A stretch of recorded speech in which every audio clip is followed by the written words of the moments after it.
Good morning, good afternoon, or good evening, depending on where you are in the world. And welcome to today's Network Computing webinar, Keeping the Business Running with Remote Network Management, sponsored by Juniper Mist and broadcast by Informa. I'm Peggy Bresnik-Kendler with Network Computing, and I'll be your moderator today. We just have a few announcements before we begin. The webinar is designed to be interactive. The dock of widgets at the bottom of your screen will allow you to learn about today's speakers, download resources, share this webinar via social media outlets, and participate in a Q&A session that takes place at the end of our presentation. The slides will advance automatically throughout the event. You may also download a copy of the slides via the resources widget. Toward the end of our webinar, we will ask you to complete our survey. It's found on the right-hand side of your screen. Please take a moment to fill this out before leaving us today, as your feedback will provide us with valuable information on how we can improve future events. And finally, if you experience any technical problems, please click the Help widget found at the bottom of your screen, or simply type your issue into the Q&A area, and we'll be glad to offer one-on-one assistance. Now on to our presentation, Keeping the Business Running with Remote Network Management.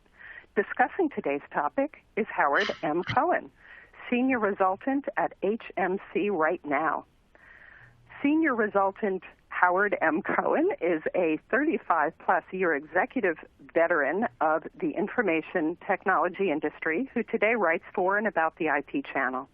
He's a frequent speaker at IT industry events that include Microsoft Inspire, Citrix Synergy Summit, ConnectWise IT Nation, Channel Pro Forums, Cloud Partner Summit, MicroCorp One-on-One, and CompTIA ChannelCon.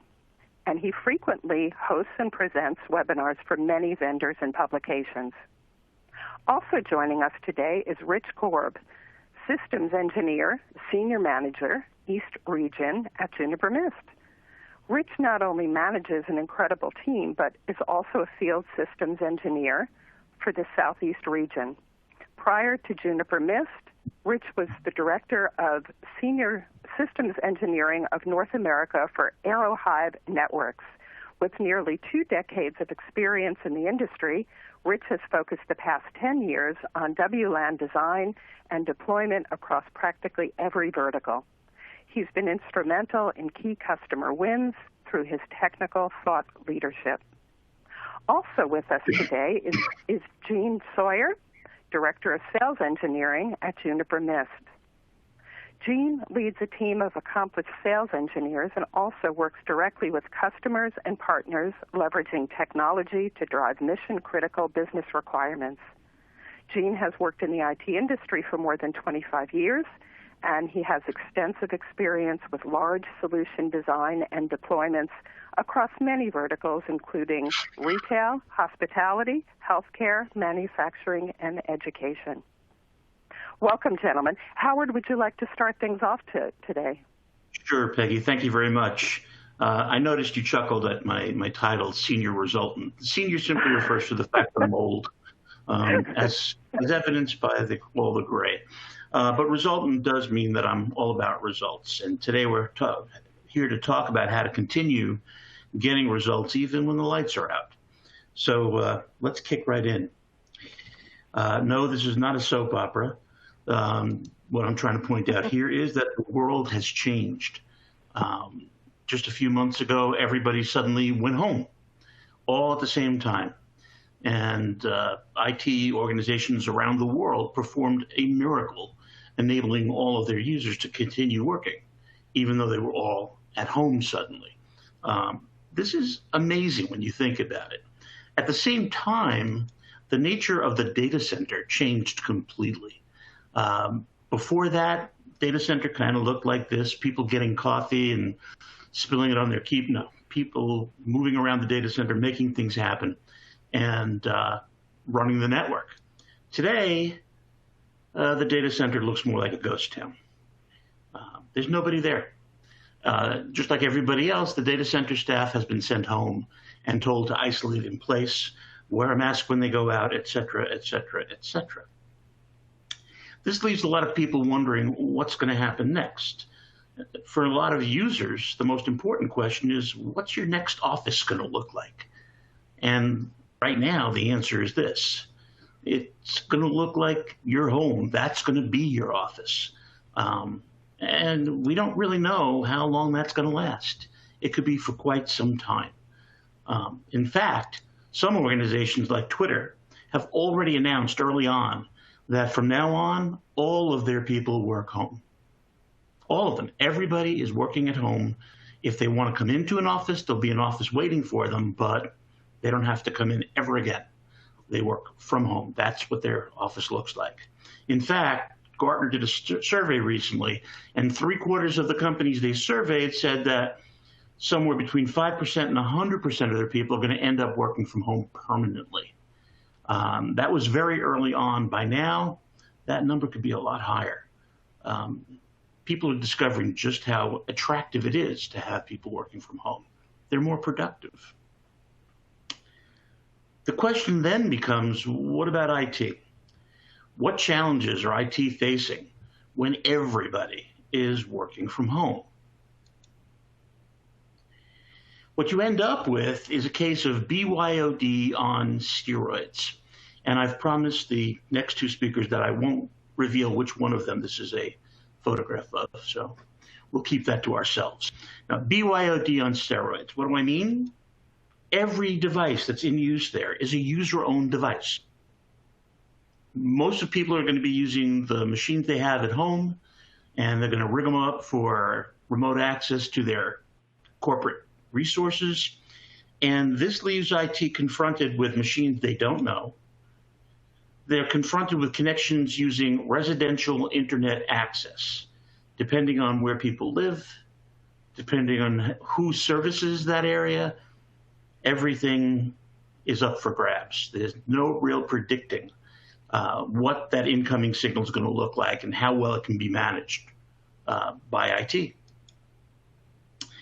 It's unlikely that a lot of users have any kind of real protection, but many will have a virtual private network. Some may have a firewall. They may be using the default firewall. They may have purchased a product. Again, unpredictable. IT has to figure it out as they go. Uncontrolled endpoint security. There's a perfect example. You don't know how much or how little security is being exercised at any of your users' endpoints unless you happen to be in a company where everybody was issued a home computer. That is out there, not necessarily prevalent. So the challenges are still out there. Now, of course, the idea of distributing new versions of applications when they come out, or even patches and upgrades, as much as you may have automated that, now it's a challenge. You don't know if you're going to be able to do that consistently across the board. So that becomes a challenge too. And of course, fundamentals, communications. And for some reason, we lost that bullet. Let me just jump back for a second because it's an important one. Communications. There are decisions to be made. How are we going to get everybody talking to everybody? How are we going to get everybody available on their phone extensions, if that's even feasible? What are they going to use? Do we have some kind of UCaaS system in place, some kind of voice over IP system? The answers are going to vary. And so each company environment is going to be different. So altogether, this raises a very important question. What happens when nobody's in the data center? You know, here's our ghost town again. Everybody's been sent home. They're all isolating in place, hopefully. They're not taking the risk of traveling on public transport. They're not doing anything that would spread the virus, hopefully. But that leaves the data center empty. Nobody there. The good news is that most of what goes on in a data center pretty much runs itself. There are some things that we need to do, but a good proportion of what goes on in a data center just goes and goes and goes. Most of it can also be monitored from anywhere. An engineer with a tablet can usually take a look at the important things that need to be seen on their network. So that's helpful too. Of course, there are fewer mechanical devices, especially as we move to solid state storage, for example. There are fewer and fewer moving parts in anything, and that's fewer and fewer moving parts to wear down. But the question remains, when a problem does happen, how do we make sure we're aware of it at the earliest possible moment? How do we troubleshoot it, analyze it, figure out what needs to be done, and then get that done? How do we resolve those problems? In other words, how do we run a deserted data center without compromising user access, ongoing control of the virtual machines and all of the other things that happen in a network, visibility of network performance and how things are working for us, and of course, an all-important element, how do we make sure we don't compromise data and network security? The answer, of course, is automation. We're going to automate as much as we possibly can. According to Gartner again, organizations that automate 70% of their network change activities, 70% of their network change activities, reduce outages by 50%, and deliver services 50% faster. That's good news. All right, so we want to automate as much as we possibly can. We want to have faster reaction time when something does go wrong, and we want to be able to deliver services as efficiently as possible. And automating, of course, helps us do that. With automation, we can manage the orchestration of everything in the network, all the applications, all of the virtual machines, everything. We can discover switches, routers, access. We can notice when they're not there, too. We can basically manage all of the routine activity that a server undergoes during a given day. We can automate data backup and ensure that it's functioning properly. This means that the role of IT staff becomes somewhat more administrative and not necessarily as operational, meaning that if we had to, we could have less well-trained people, administrative people, rather than IT experts, running a lot of what goes on in the data center for us if we have to. So the tools are in place to do that. What tools am I talking about? Let's take a look at some of those automation technologies that are available to us. The first one we'll look at is SD-WAN, software-defined networking. Okay, this is agile. You can move effortlessly between different kinds of communication to pick and choose the bandwidth you need for each given application. This means you have true independence when it comes to transport. You can be using 3G, 4G LTE, you can be using MPLS, Wi-Fi, 5G is coming. There's a lot of different ways that you can connect using SD-WAN, and it's the software that decides what happens. The good news is that this was designed for as hybrid an environment as you can get, because it's used not only with public and private cloud, but it's also used with on-premise networks that still are out there running. So whatever hybrid you have, SD-WAN can serve it. Another one we're looking at is intent-based networking. Intent-based networking gives us a lot of advantages.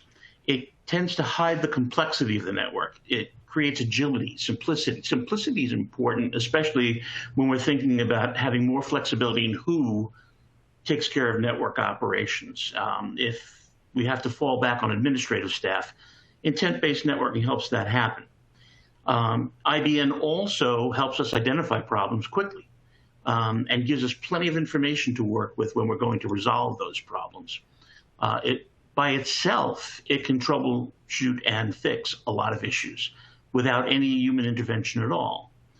It also adds more powerful security and policy capabilities. And here again, if you have a security policy and you don't enforce it, effectively you don't have a security policy. It simplifies segmentation of the network. It provides for consistent deployment of your policies, make sure that everything is working the way you commit to it working, which can be very important in environments that have to worry about any kind of government regulation. It's capable of detecting threats even within encrypted traffic, and it builds on software-defined networking, creating a centralized network activity management console. So that's IDN. Let's also include hyperconvergence. Hyperconverged infrastructure has evolved over the past few years.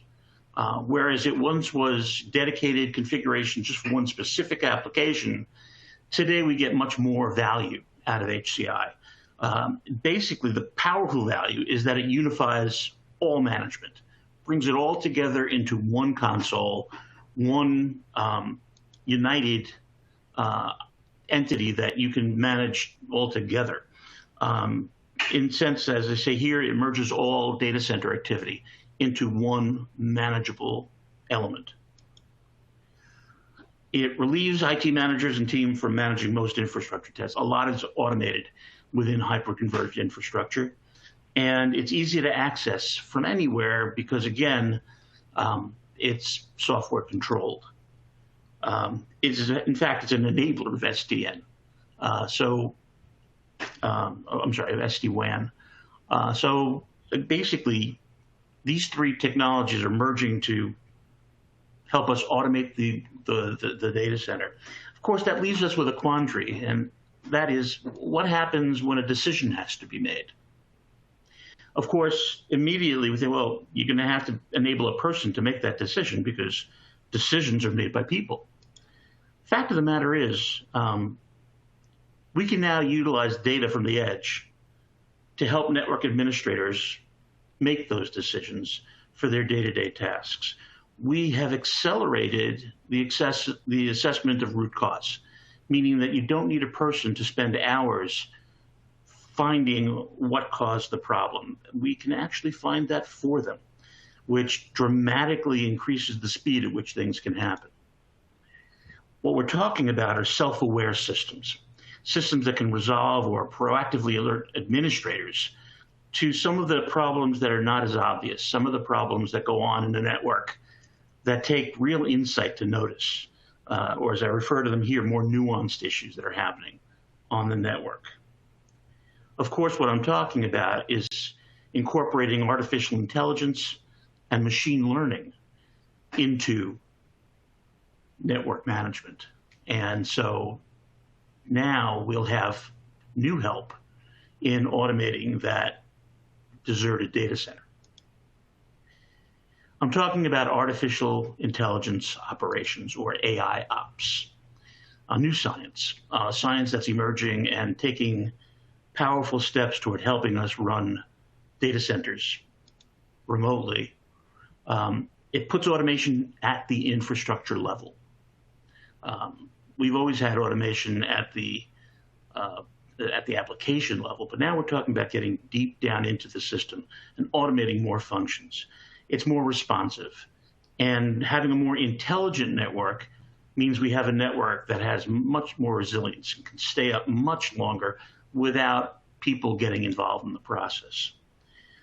This is a science that integrates everything. We talked about BYOD before. Now we're talking about big data, analytics, machine learning functions, a lot of what you've been reading about and seeing happening in the application world now happening at the infrastructure level. This enables us to diagnose the root cause of a problem and either report them or resolve them very quickly. Imagine most of your problems going away all by themselves. How nice that would be. Now, stay tuned. The good thing about AI ops is that you can customize your service levels. Depending upon the customer and depending upon their needs, you can adjust to their environment. You can use AI ops to not only set thresholds, but to monitor them and to take action when thresholds are exceeded.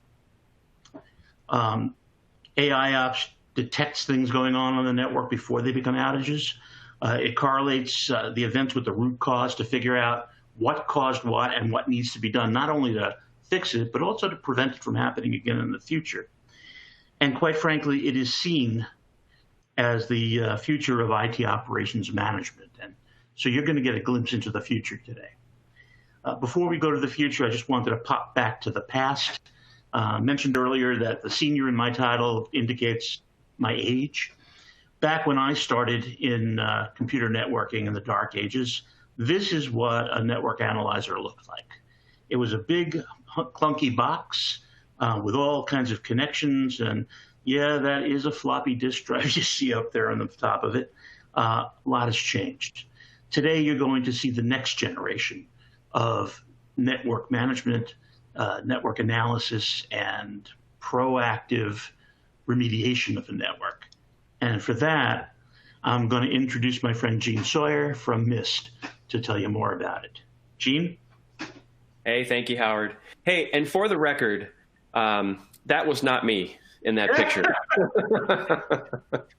Hey, everyone. My name is Gene Sawyer here, and I look after the sales engineering team here at Juniper Mist in North America. And I'll be joined by Rich Korb, who will be doing all the demos, and I'll let him quickly introduce himself as when he jumps on. But anyway, let's get started. Let's talk about Juniper Mist and what we've been seeing in the market and the solution that we have that will be able to help and has helped many of our customers. Super excited to talk about this. Quick agenda, just talk about the challenges that we see out there. What could go wrong? What can go wrong?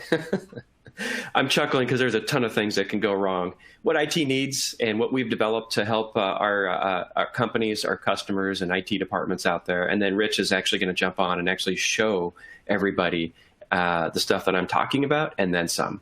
So what do we see out there, right? I mean, we're all in the same boat. We're all working from home.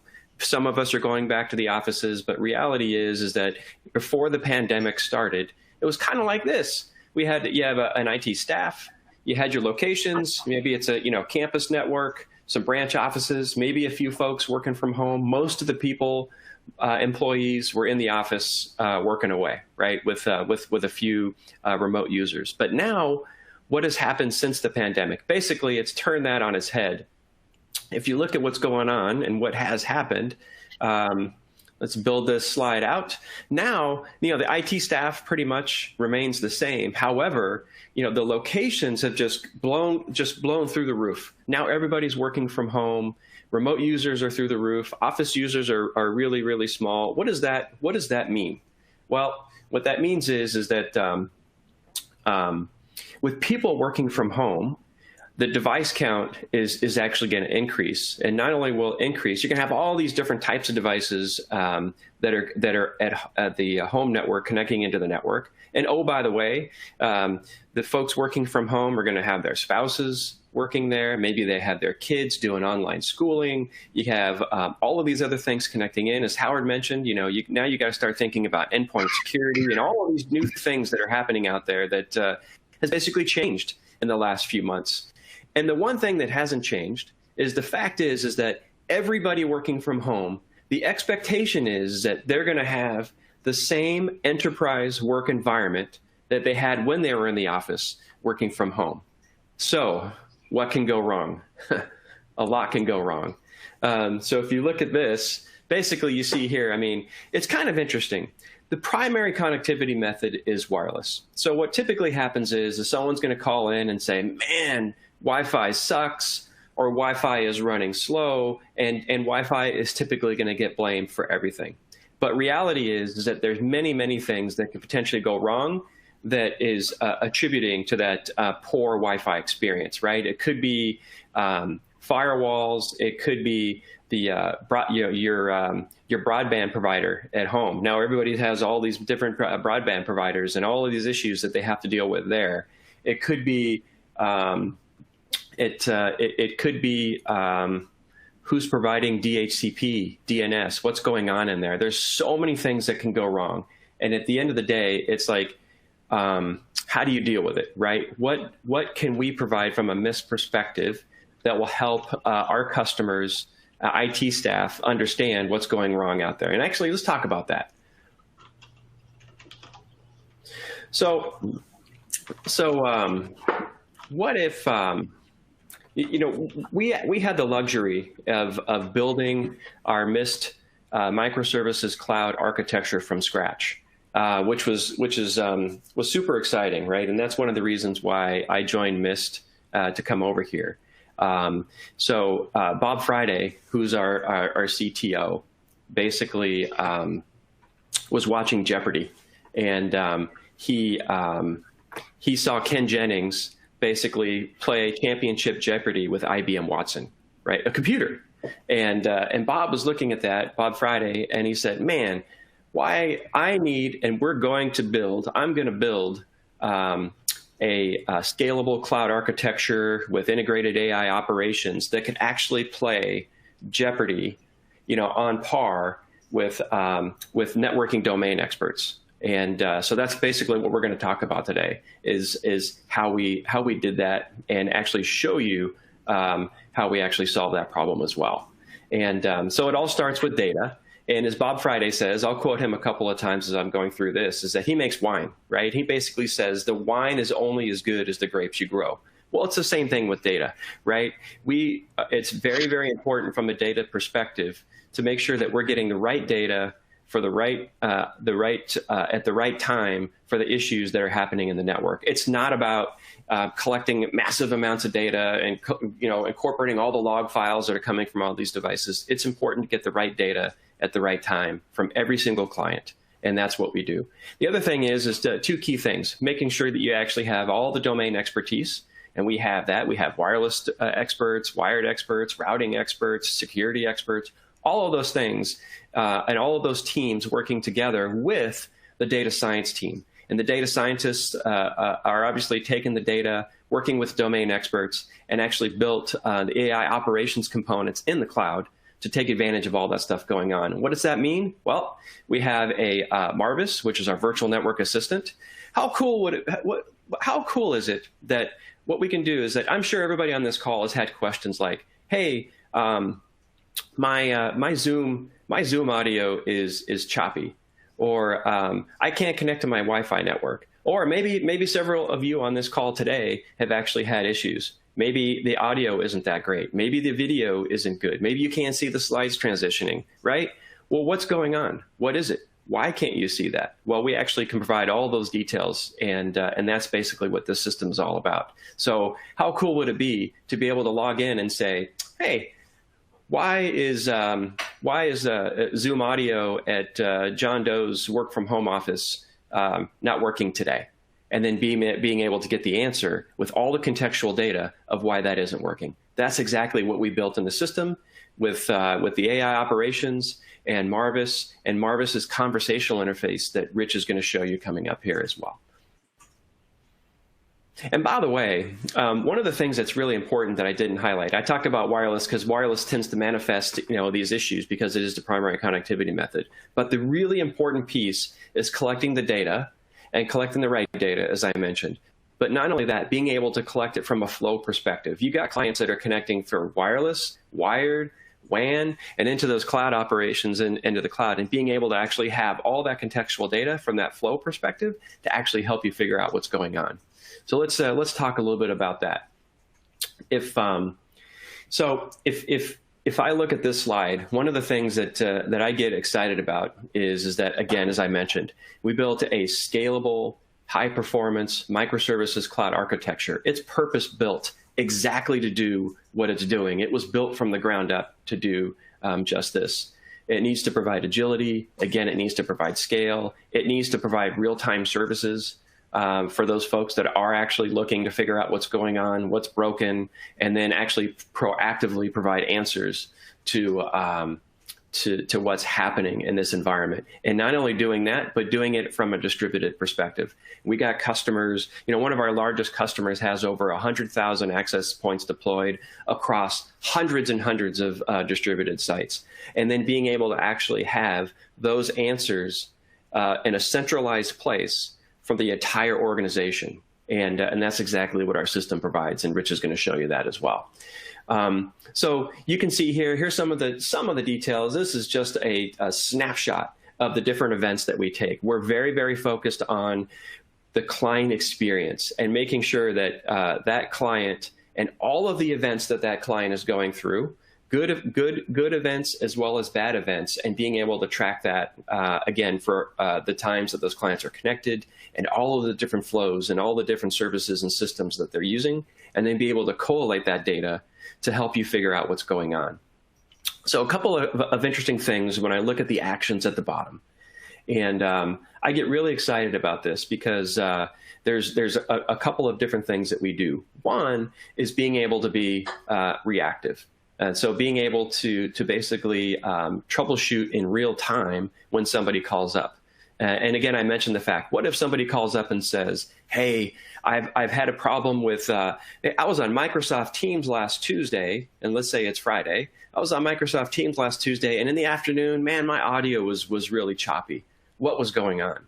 And how cool is it that you would actually have the ability to say, oh, hey, what was going on with the Microsoft Teams user last Tuesday afternoon? And then having the system provide you all the contextual data for that time frame, for that day, and give you a summary of exactly what was going on with that particular device, right? Why was it having a bad experience, and exactly what was attributing to that bad experience? So that's exactly what our system does.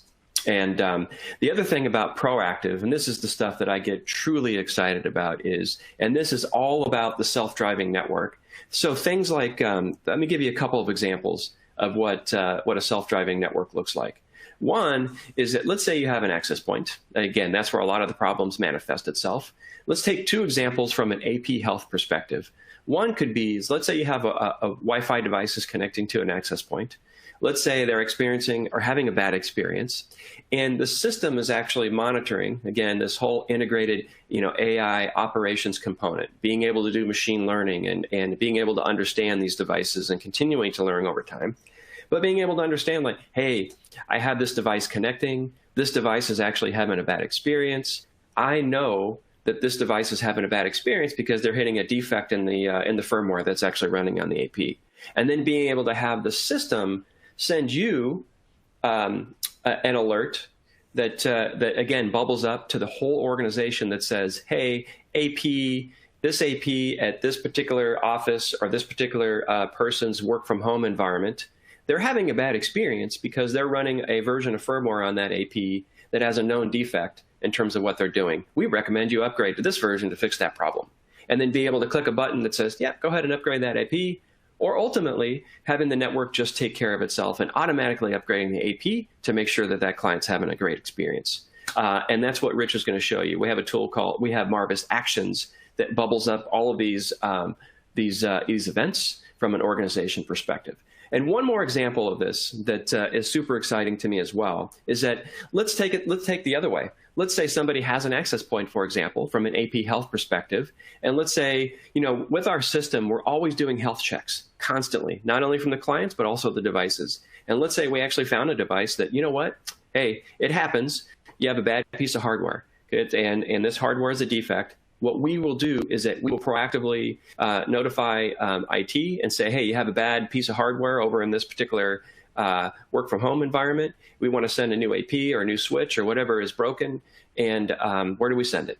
And then they can respond and say where it gets sent and just take care of it that way. No longer will IT actually have to prove to the support organization that you have a bad piece of hardware. We will tell you proactively that you have a bad piece of hardware. So some really fun and cool things that we're doing to really help to help companies, our customers, and IT staff, really help them from just focus on driving the operations from a business perspective rather than trying to do those tedious troubleshooting work. Okay, so let's talk a little bit about the advantages, and then I'm going to turn this over to Rich so he can actually show you all the stuff that we've kind of gone through today. And so some advantages of an enterprise cloud managed solution built from the ground up, again, to do what we're doing.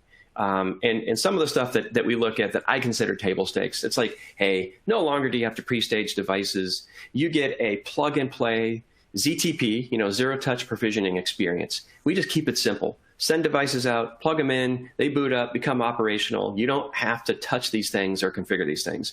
That's the power of the solution. And then once everything is up and running, now you have the operational component of the stuff that I talked about. The other thing that that is super important that actually Howard covered as well is the other components that are built in, the automation and the programmability, right? Being able to help our customers and companies deploy this stuff at scale as fast as they can. I get asked all the time, like, well, hey, if I have 1,000 APs, how fast can I deploy 1,000 APs? Or if I have 2,000 switches, how fast can I deploy the switches? And my answer is like, well, it's as fast as you can plug them in and connect them, because the system itself, there's no limitations. Again, it's simple to use, easy, zero touch, plug it in, and it just works. Now, the other thing that the system gives you, and Rich will actually show this, is that it gives the IT departments the ability to actually set, monitor, and enforce the service level expectations for every single client that's on the network. Again, we are focused on the client experience and every client that's connecting to the network in there. And Rich will actually show that.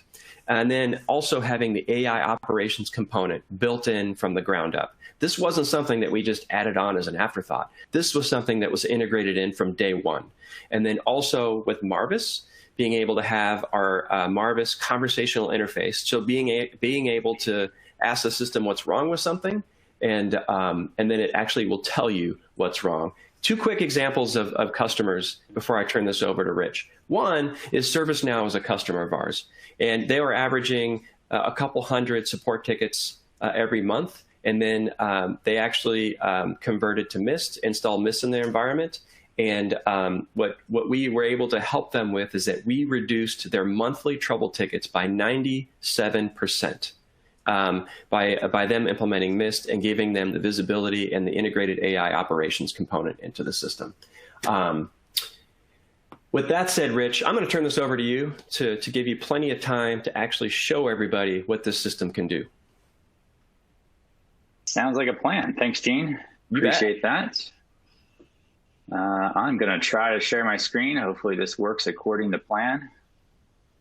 And it appears as though that it is. So I'm going to keep going. So again, my name is Rich Korb. I'm a senior SC manager for the East region for Juniper Mist. So all the SCs on the east side of the United States report up to me, and I work with Gene very closely in the organization. So it's a pleasure to meet everybody virtually here today. And as Gene mentioned, this is the sizzle. So Gene went through and sold the steak. So I'm going to sell you the sizzle here, so you can see how the solution actually works. And as Gene mentioned many times, really the idea behind our dashboard and behind our technology in general is being able to provide administrators the ability to see what's happening on the network without having to go through and evaluate the data themselves.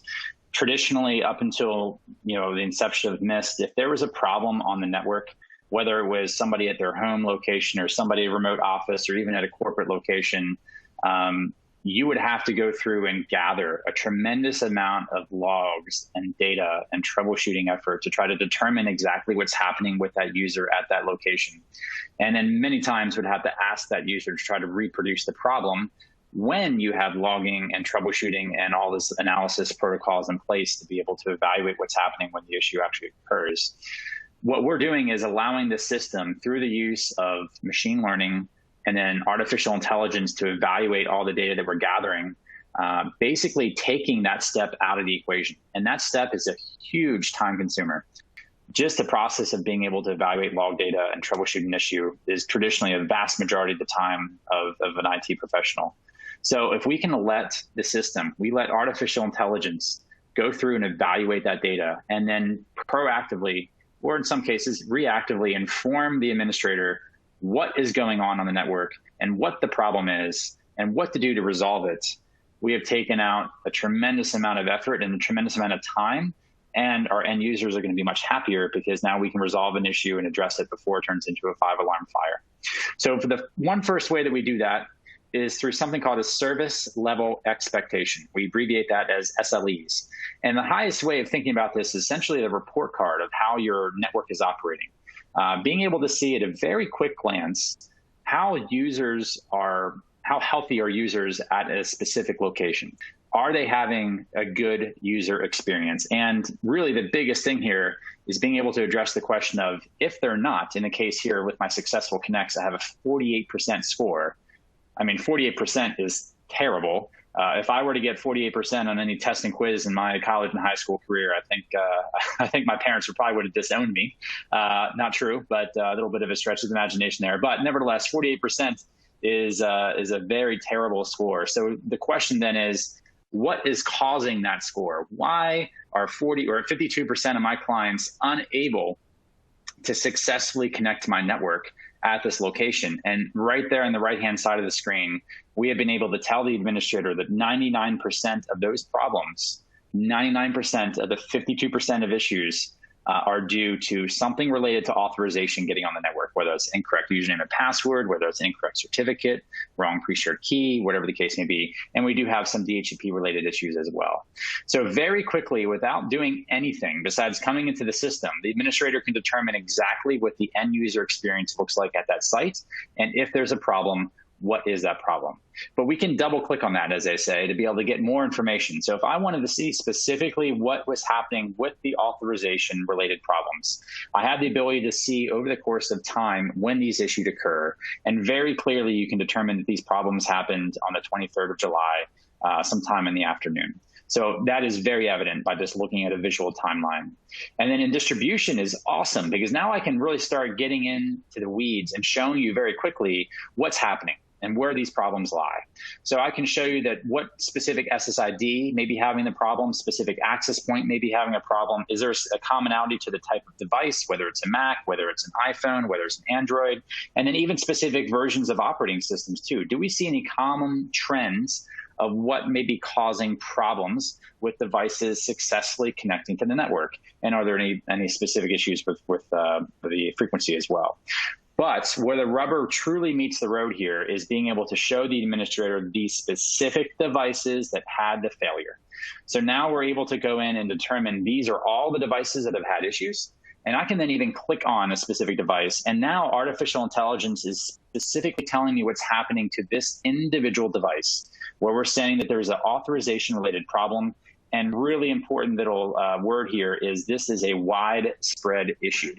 So this problem that's happening, authorization related, is widespread. It's not a unique issue to this specific client. It's actually widespread. So that's a huge troubleshooting tidbit of information that the administrator can use to try to track down what this problem is. But most importantly, we want to be able to get that raw data. I want to be able to see what's happening with this client. And that's one of the key fundamental things that our solution provides, is this proactive approach of client monitoring. We are actually storing about 150 different states related to every client and AP event during the course of a client association process.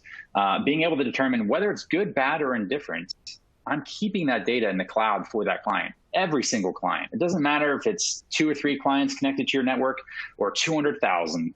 I'm storing all of these events, about 150 of them, whether they're good, bad, or indifferent, for every client all the time for 7 days. That data is stored in the cloud for that duration of time. So I can go back in time and literally replay what happened with that client. And what's really cool is that we have the ability to do a dynamic packet capture of that event. So if we have a failure event, you can see that we have an authorization failure. This is a little paperclip here. Our system was able to dynamically capture a raw packet capture of that event. So the administrator can go through and actually evaluate what was really happening on that device when this problem occurred. This is a tremendous capability for any type of solution that's remote, because now your administrator could be working at their home office. This solution could be an AP or switch or something that's deployed at the employee's remote location, or a retail office or a quick serve restaurant, whatever the case may be. This issue has occurred. I don't need to roll a truck. I don't need to send somebody on site. All of this data is available to me in the cloud. And most importantly, it was captured proactively. This was not something that we had to go through and enable. The system itself was able to capture that data automatically. So that's kind of a real quick review on what we call service level expectations. Again, the ability for the system to essentially score the healthiness of a given client, of a given site over the duration of time, so that the administrator knows what the end user experience looks like at a given location, and if there's a potential issue, what that issue is. So that's service level expectations. Let's get into the really cool stuff, which is artificial intelligence. And I showed you that very quickly. And this is through our virtual network assistant that we have called Marvis. So think of Marvis as literally another member of your IT team. Rather than you going into the system and asking, or going into the office or going into a Slack bot or whatever the case may be, and asking your employee a question, what's wrong with the client? What's wrong with this site? Why not simply just have a conversation with our artificial intelligence engine that already knows the answer to that question? It already has all of the data it needs to be able to answer those types of questions. So if I switch over to a quick video here, it's better if I show in a video rather than try to do it live. Let me go through a quick workflow of how this process would look. So essentially what the administrator could do is come into the system and simply just click onto Marvis and say, hey, Marvis is going to come back and actually say, hello, Ji Sheng, this is the name of one of our engineers. I see that we actually have 13 issues on the network today, 5 of which are AP related, 4 of which are related to my switching, 3 are due to authorization, and we have 1 related issue to DHCP or DNS. Is there a specific issue that you would like to troubleshoot, or do you have another question that you want to ask? So in this case, we actually want to go through and see what those AP issues are. So we just click on AP issues. And now Marvis has come back and said, hey, I have 2 different issues that are impacting a total of 5 APs.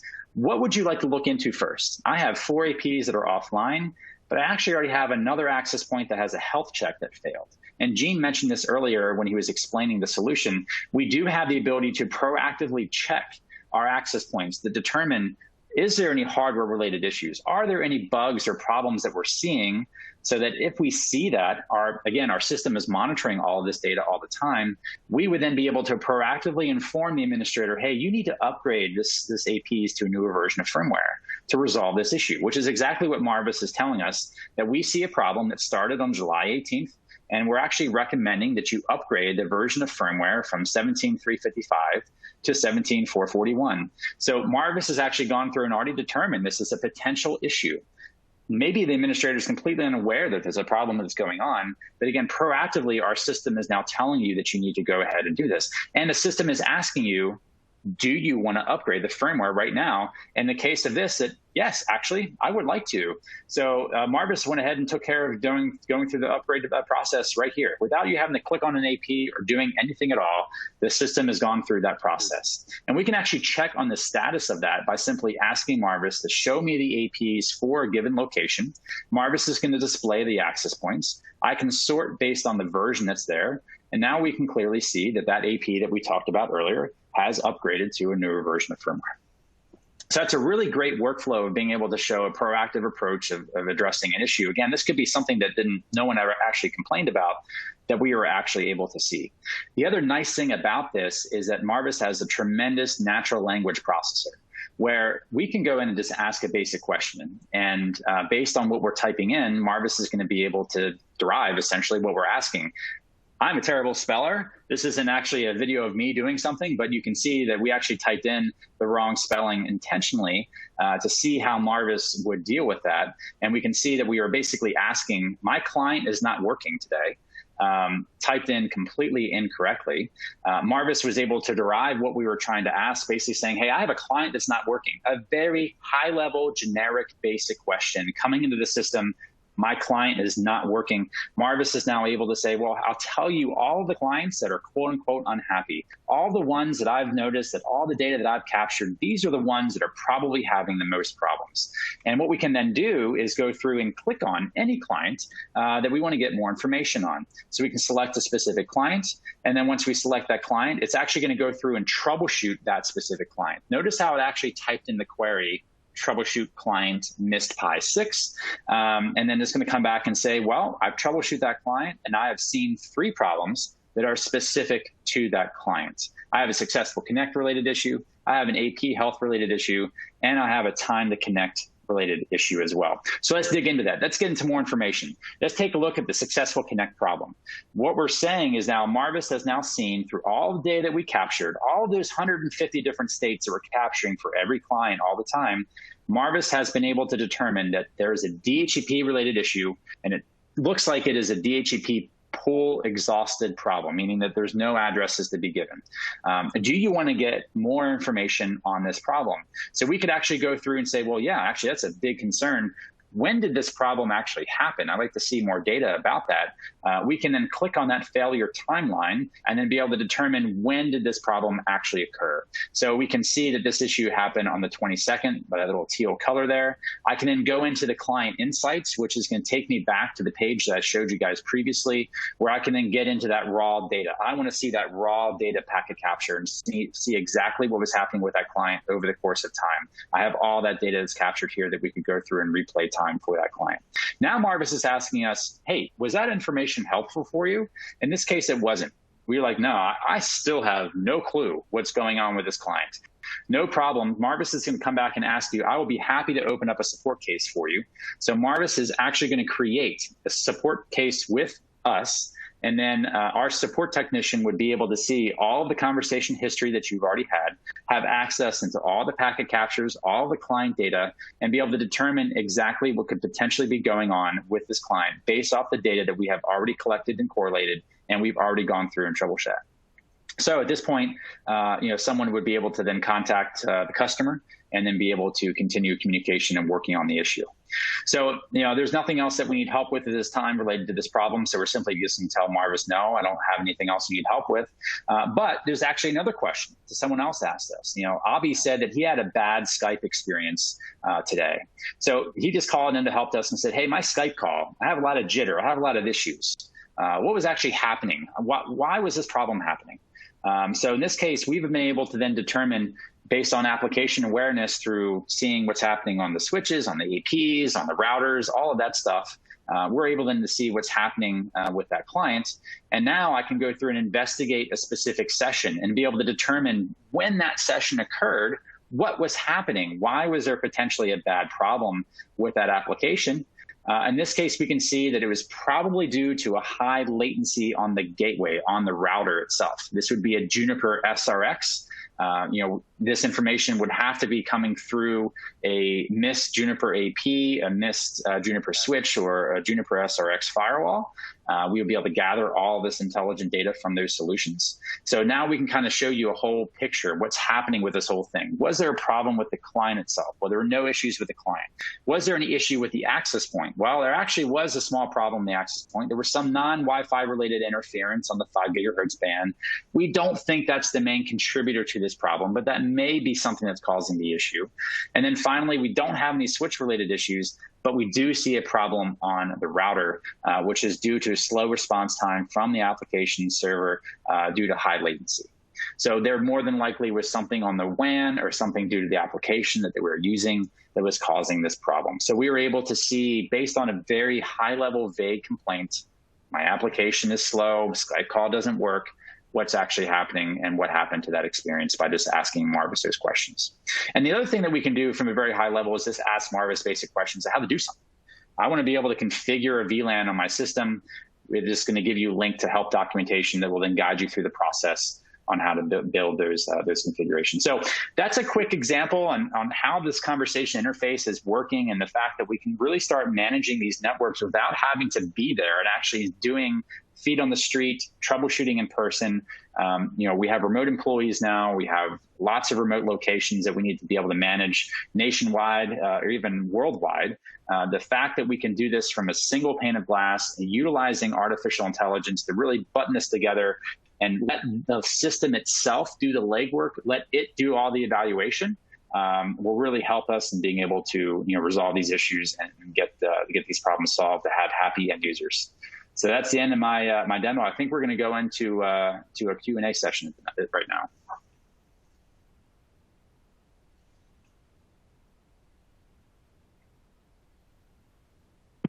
Okay, everyone. We only have a few minutes for questions. I want to thank the gentlemen for their presentations. But before we begin with the Q&A, please direct your attention to our webinar survey. It's available on the right of the presentation window. If you close the survey, you can reopen the widget by clicking the icon along the bottom of your screen. Thanks in advance for filling out the feedback form. Your participation helps us better serve you in the future. And now on to the Q&A portion of our event. As a reminder, to participate, just type your question into the text box on the right of your presentation window or click the Q&A icon at the bottom of your screen. If we are not able to answer all submitted questions, we'll be sure to share them with our speakers who can reply to you offline. We only have time for a few. Let's start with, does ServiceNow use Mist to provide services to their customers' networks? Can they easily manage multiple customers?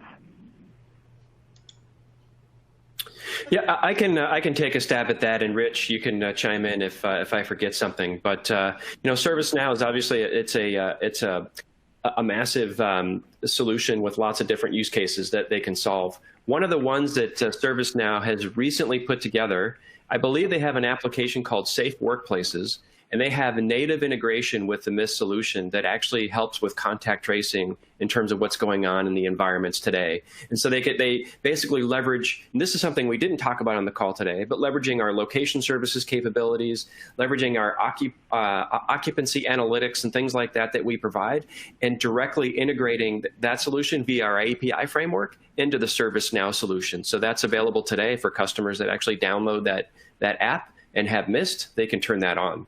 I don't know, Rich, did I miss anything? Sounds great to me, Gene. Perfect. Thank you. Okay. Can the Mist management client run on any browser? Are there any apps for any mobile devices? Gene, I'll take this one since you did the last one. It's a little bit of a good question here. I think we should probably have covered this, but yes, the Mist dashboard runs on any web browser. It is also mobile device friendly as well, so you can load it on a mobile device and be able to navigate it. But we actually do have an application that we provide some of our installers that will allow those installers to claim and provision access points through an app. They can literally just take a picture of a QR code. On the back of our access points here, we have a little QR code that they can scan, that they could then use to provision those APs into their dashboard and then claim them, provision them, and they can even take a picture of where that AP is installed in the physical space. So that is all done through the mobile app. But yeah, it is available in any browser as well for the management tool. Okay, terrific. I'm going to squeeze one more question in. With all the data being collected, how much bandwidth is needed for this solution to work? I'll take this one, Rich. And by the way, I love it when I get this question because it just makes me feel like everyone is really kind of understanding what we're doing here. The reality is that as I talked about the fact that we're collecting a lot of data, but it's very specific data that correlates to the client experience. So even though we're collecting a lot of data, it's all metadata. There's no client payload that we're taking into the cloud. The other thing is that so this data that's being collected is very minimal. It's like 4 to 7 kilobits per second. We actually have customers that have deployed our solution across T1 circuits, satellite uplinks, et cetera, with no issues. So the bandwidth is very, very minimal in terms of to get the experience of this capability of our solution. Okay, terrific. Unfortunately, that's all the time we have left for questions today. Thank you, Howard, Rich, and Gene. Network Computing appreciates your time and expertise on today's topic. Thanks to our sponsor, Juniper Mist, as well as to everyone in the audience. We appreciate your attention and participation. Within the next 24 hours, you'll receive a personalized follow-up email with details and a link to today's presentation on demand. Please feel free to invite your colleagues and peers who may not have been available to listen to the event. This webinar is copyrighted by Informa. The presentation materials are owned by or copyrighted by Network Computing and Juniper Mist, and the individual speakers are solely responsible for their content and their opinions. On behalf of our guest, Juniper Mist, I'm Peggy Bresnik-Kendler. Thanks for your time, and have a great day.